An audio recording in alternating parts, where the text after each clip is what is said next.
Welcome back once again. आज हम अपने इस वीडियो में करेंगे class fifth English the English channel book का चैप्टर 5 यमी माइक्रोब्स। यमी यानी स्वादिष्ट, माइक्रोब्स होते हैं सूक्ष्म जीवी।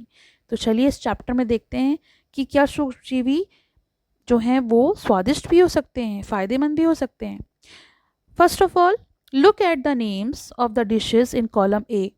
Match them with the names of the states where they are commonly eaten in column B. तो यहाँ पे दो कॉलम दिए हैं, column A and column B.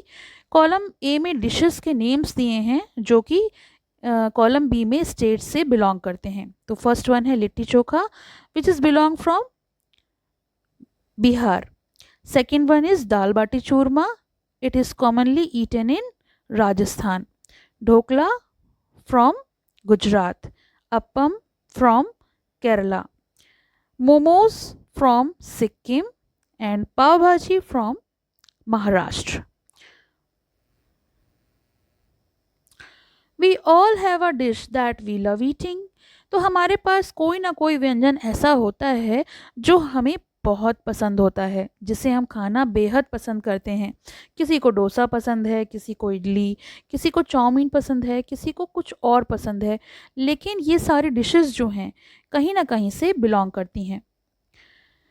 But do we know how it is prepared and which ingredient are used in it. लेकिन क्या हम जानते हैं कि ये सारी डिशेस कैसे तैयार की जाती हैं? इनमें पड़ने वाली सामग्री जो है वो कौन सी है जिसे हम इस्तेमाल करते हैं।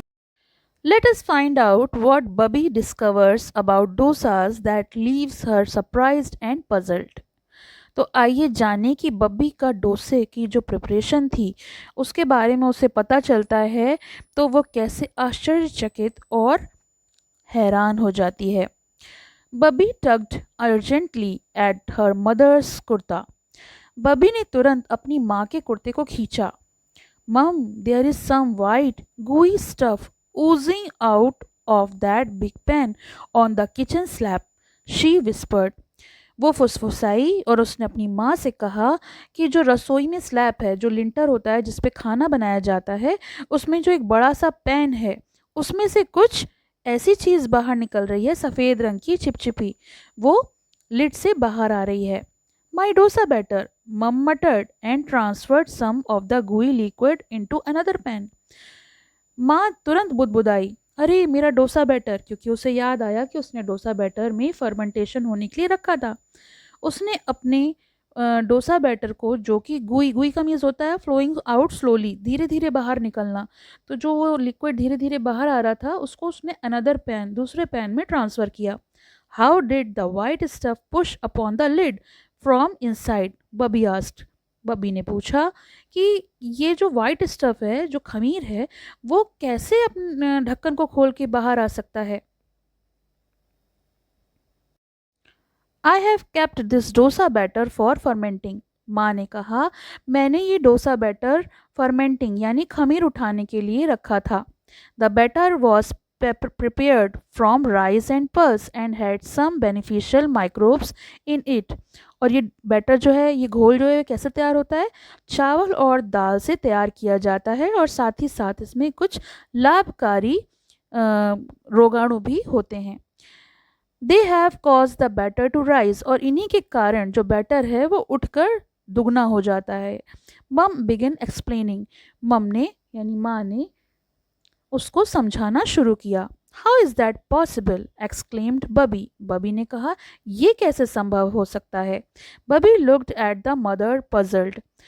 बबी हैरान होकर अपनी माँ की ओर देखने लगी। You always ask us wash our hand before eating food and the fruits and vegetables, and here you are feeding us microbe your self.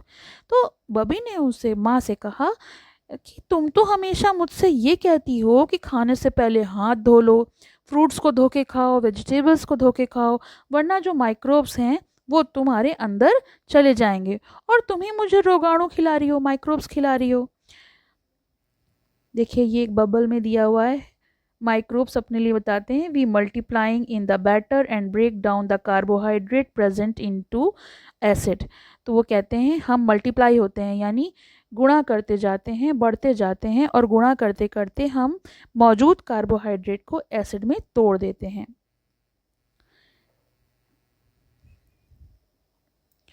These acids give a sour taste to the batter and aerate यानी उसमें हवा भर जाती है और यही batter को खट्टा स्वाद देता है। सार मतलब खट्टा, खट्टा फ्लेवर जो आता है डोसे में इसी की वजह से आता है। In which causes bubbles to form and increase its volume, और इसी के कारण बबल्स बनते हैं, यानी उसमें दानेदार जो हवादार छेद बन जाते हैं डोसे में, और इसका वॉल्यूम भी इंक्रीज हो जाता है। This is why the batter is expanding and oozing out of the pan, और यही कारण था कि बैटर लिड से ढका होने के बाद भी उस बिग पैन से बाहर आ रहा था धीरे धीरे। All microbes are not the same Babbi and the one of in these are beneficial. तो माँ ने कहा कि सभी रोगाणु एक जैसे नहीं होते, बबी जो इनमें होते हैं वो लाभदायक होते हैं, बेनिफिशियल होते हैं। मदर काम्ड हर डाउन, अब मदर जो थी वो उसने उसको शांत किया। In fact there are trillions of microbe inside your stomach, और सच बात तो ये है कि दरअसल तुम्हारे पेट में भी बहुत सारे यानी खरबों रोगाणु होते हैं। They are too small to be visible with the naked eyes, और हम इन्हें खुली आंखों से या नग्न आंखों से नहीं देख सकते, बहुत छोटे होते हैं खुली आंखों से देखने के लिए। But their benefits are easy to notice, लेकिन हम इसके लाभों को नोटिस कर सकते हैं। Yes your mother is right, यहाँ पे एक माइक्रोब कहता है हाँ तुम्हारी माँ सही कह रही है। We help you digest your food and fight against the nasty microbes that you eat when you do not wash your hands. तो कहते हैं हाँ तुम्हारी माँ सही कह रही है, हम आपके भोजन को पचाने और उन हानिकारक रोगाणुओं से लड़ने में आपकी मदद करते हैं जिन्हें आप हाथ धोए बिना खा लेते हैं, अपने पेट में पहुंचा देते हैं। दिस इज सो अनहाइजेनिक, बबी ममल्ड। अब बबी ने बुदबुदाया, नहीं ये बहुत गंदा है, ये बिल्कुल भी हाइजीनिक नहीं है। I am not going to have those dosas, मैं वो डोसा नहीं खाऊंगी। शी वॉज डिटरमाइंड, और उसने ये बात ठान लिया था कि वो डोसा नहीं खाएगी। This is not only food that depend on microbes for processing. तो माँ ने कहा ये एकमात्र भोजन नहीं है जो कि प्रोसेसिंग के लिए माइक्रोब्स पर निर्भर करता है। You will have to give up curd, lassi, dhokla, bhaturas and kanji. तुम्हें इन सारे फूड्स को भी छोड़ना होगा, क्योंकि जो कर्ड है यानी दही, लस्सी जो है, ढोकला जो है, भटूरा है और कांजी जो है, ये सारी चीज़ें फर्मेंटेशन से ही बनती हैं। And more seriously, are you willing to give up your favourite jalebi? क्या तुम जलेबी को भी छोड़ दोगी? क्योंकि उसने गंभीरता से कहा क्योंकि तुम्हें तो जलेबी बहुत पसंद है, क्या तुम जलेबी छोड़ने को तैयार हो? शी क्विज्ड हर पर्टिनेटली, और उसने ये बात उचित ढंग से पूछी। पेरिटिनेटली मीन्स होता है सही तरीके से। The kinds of microbes present inside your tummy depend on the kind of food you eat. क्योंकि आपके पेट के अंदर जो मौजूद माइक्रोब्स की संख्या है वो इस बात पर निर्भर करती है कि आप किस प्रकार का खाना खाते हैं। जैसे कि fried food and processed food are not good for your health. जो तला हुआ भोजन होता है या फिर जो पैकेट वाला फूड होता है वो बिल्कुल भी आपकी सेहत के लिए अच्छा नहीं होता है। And you should avoid them, और आपको उससे बचना चाहिए, उसे अवॉइड करना चाहिए। We are rich in fibre and are good for you and we add to beneficial microbes inside your stomach. हम फाइबर से भरपूर हैं, ये माइक्रोब कहता है हम फाइबर से भरपूर हैं और हम आपके भोजन के लिए अच्छे हैं क्योंकि हम आपके पेट के अंदर बेनिफिशियल माइक्रोब्स को जोड़ते हैं।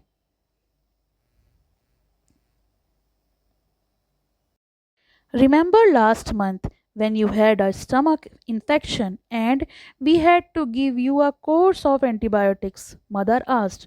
मदर ने कहा, माँ ने पूछा कि तुम्हें याद है पिछले महीने जब तुम्हारे पेट में इन्फेक्शन हो गया था तो हमने आपको एंटीबायोटिक का कोर्स दिया था। एंटीबायोटिक्स क्या होती हैं? A medicine that kills micro organism in the body. जो मेडिसिन्स हमारे शरीर के अंदर के माइक्रो ऑर्गेनिज्म को मारकर उनको इन्फेक्शन से हमें बचाती हैं, उन्हें हम एंटीबायोटिक्स कहते हैं। That infection reduced the number of microbes in your tummy and you had to be fed on a lot of fermented food like curd and fruits. और उन एंटीबायोटिक्स ने तुम्हारे पेट के अंदर के इन्फेक्शन को कम कर दिया था, उस माइक्रोब्स की काफ़ी सारी संख्या को रिड्यूस कर दिया था जो तुम्हारे पेट में इन्फेक्शन पैदा कर रही थी। और साथ ही साथ डॉक्टर ने तुम्हें कहा था कि तुम ऐसा फूड खाओ जैसे कि कर्ड, फ्रूट्स, फर्मेंटेड फूड, जिससे कि तुम जल्द से जल्द अच्छी हो सको। The easiest way to replenish your stomach with good microbes is by consuming more fermented food. और सबसे आसान तरीका तुम्हारे पेट को अच्छे रोगाणुओं से भरने का ये होता है कि आप फर्मेंटेड फूड का सेवन करें, यानी कि दही का, लस्सी का, है ना, इस तरह के फूड जिसमें फर्मेंटेशन होता है वो आप खाते हो तो आपके पेट में अच्छे माइक्रोब्स जो हैं वो बढ़ जाते हैं, जो कि बुरे माइक्रोब से लड़ने के लिए तैयार रहते हैं। बबी sniffed hard at the batter. अब बबी ने जोर से बैटर को सूंघा, स्निफ करना यानी सूंघा, and a picture of fluffy dosa conjured up in front of her eyes. और जैसे ही उसने उस बैटर को सूंघा उसके दिमाग में एक पिक्चर बन गई फ्लफी डोसे की। ये देखिए पिक देख रही है वो कि डोसा तैयार है। She was ready to relish the tasty dosas for dinner the good yummy microbes. और वो फिर रात के भोजन के लिए स्वादिष्ट डोसा खाने का आनंद लेने के लिए बिल्कुल तैयार थी। और उसने बोला अच्छे स्वादिष्ट माइक्रोब्स यानी अच्छे स्वादिष्ट रोगाणु। तो ये तो हो गया चैप्टर। इसके क्वेश्चन आंसर्स का लिंक आपको डिस्क्रिप्शन में मिल जाएगा, तो आप वहाँ से देख सकते हैं। Thank you for watching and have a nice day. पसंद आया हो तो लाइक करें, शेयर करें और चैनल को सब्सक्राइब करें।